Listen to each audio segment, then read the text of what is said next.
At least 95 people have been killed in an attack in central Mali, the latest massacre in an ongoing conflict between rival ethnic groups in the country. It happened in the village of Sobanekou, which is inhabited by members of the Dogon community. Officials said unidentified gunmen attacked overnight on Sunday, virtually wiping out the entire village. Fighting between Dogon hunters and rival Fulani herders has already left hundreds dead in the past year and a half. The aftermath of the massacre in Sobanekou.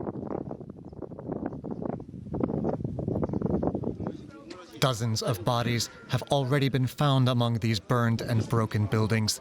Officials fear they'll find more. Once a village home to hundreds of people, its population has been nearly wiped out. Survivors say some 50 armed men on motorbikes surrounded the town after dark and attacked. Anyone who tried to escape was killed. The Malian government has vowed to find and punish those responsible. The president offered his condolences while traveling in Geneva.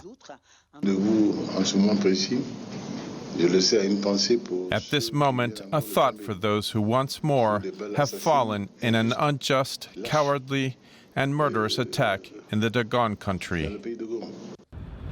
No group has claimed responsibility for the massacre, but many believe it could be a reprisal for a brutal attack on the village of Ogosagu. Some 160 Fulani villagers were killed here in March by suspected Dogon hunters. The two groups have a long history of disputes, and fighting between them has skyrocketed in recent years. The UN says it's trying to keep the violence from spiraling out of control. The mission is coordinating its response in support of Malian authorities, and the United Nations system in Mali is mobilizing to provide humanitarian assistance to help people affected.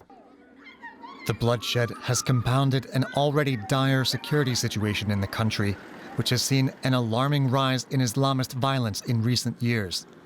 Officials say militants with ties to al-Qaeda and the so-called Islamic State are exploiting ethnic rivalries to boost recruitment and expand their influence.